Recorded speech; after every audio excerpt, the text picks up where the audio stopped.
Hi, I'm Keith Schneider, Assistant Director of Campus Rec. On behalf of the Hadlock Student Center staff, we're excited that you want to utilize this space.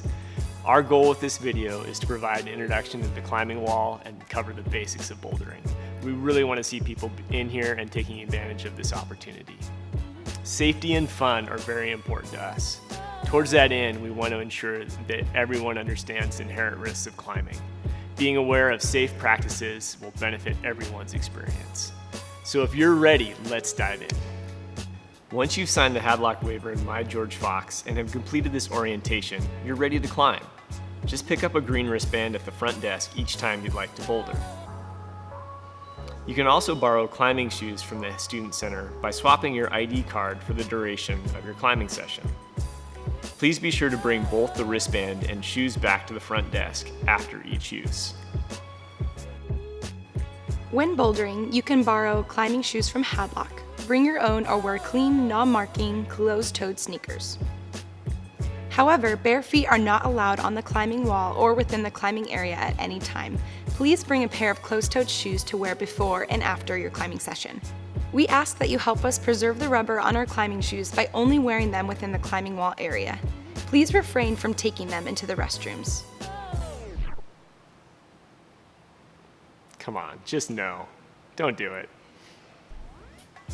Chalk is helpful for keeping your grip on slick holds and for gnarly sends with sweaty palms.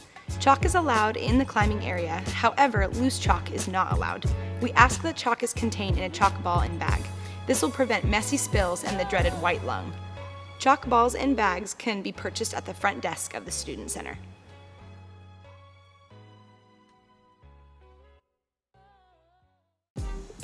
Okay, now that you're suited up, let's help you navigate the space. Shoes, backpacks, and personal items should be placed in designated day-use lockers or storage cubbies. Please be mindful that the climbing area can get crowded, so we need to keep items off the floor. This will prevent tripping hazards when the space gets busy. When in the climbing area, it's important to be spatially aware of your surroundings. Always watch for other climbers and never walk under someone on the wall. Please make sure you are watching out for one another. Climbing with ropes requires a belay certification. However, you can boulder on the rope wall up to 10 feet as indicated by the black triangles. Roped route difficulty is identified with the Yosemite decimal system. These start at 5.6 and increase in difficulty up to 5.12. After this orientation, you can be belayed by anyone with a current belay certification during designated roped hours. Or take a belay class and learn the ropes for yourself. Difficulty of boulder problems are identified by different colors. Easier problems have a green circle and will increase in difficulty to blue squares, black diamonds, and double black diamonds. All routes are set monochromatically, meaning that the color of the start hold will carry through the entire route. This means you can use holds of that color from start to finish. However, if you're just starting out, feel free to use a variety of holds and colors. The beauty of climbing is that there are many ways to approach a problem. Topping out or climbing on top of the boulder wall is not permitted. The last hold is the end, so please down climb from there. Okay, let's run through a few quick pointers to keep you safe while you send that route. A good rule of thumb is to climb only as high as you feel comfortable falling from. When you finish a climb, use large holds of any color to down climb the wall until it's comfortable to step or jump down. Avoid jumping from high points to prevent unnecessary injury. Always check your landing zone before jumping down. Plus, controlled down climbing is excellent training. If you anticipate a fall, don't try to catch yourself. Instead, land in an athletic stance, tuck your arms, engage your neck, and roll onto your back. Everyone falls, so plan for it, and practice so you feel comfortable keeping yourself safe as you fall.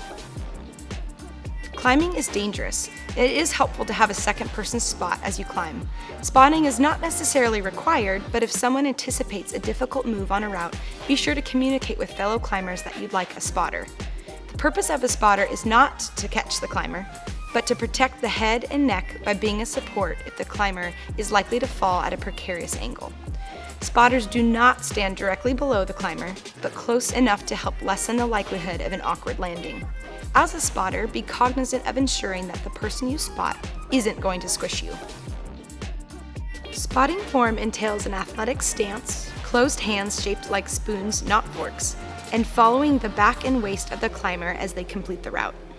Please recognize that climbers on the wall have the right of way.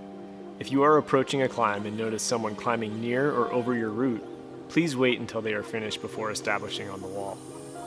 Do not climb above or below others and allow plenty of space between individuals on the wall.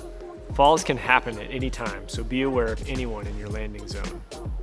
If you are cut or start bleeding, please stop climbing and notify Student Center staff. We want to bandage you up and sanitize the holds appropriately. The culture of climbing is community-based and engaging. We strive to support and encourage one another in this space. Please help facilitate these values by caring for one another and asking for help if questions arise, or if you just want tips on body positioning and route beta. Climbing is enriched by positive community. We want everyone to feel welcome and to have opportunities to share their experiences as they grow and develop as climbers. If you're interested in roped climbing or improving your technique, classes are offered through the Student Center. You can sign up for these courses through imleagues.com. Well, that's all for us. Thanks for taking time to watch this video. Just make sure to complete the bouldering assessment and you'll be ready to start climbing in here.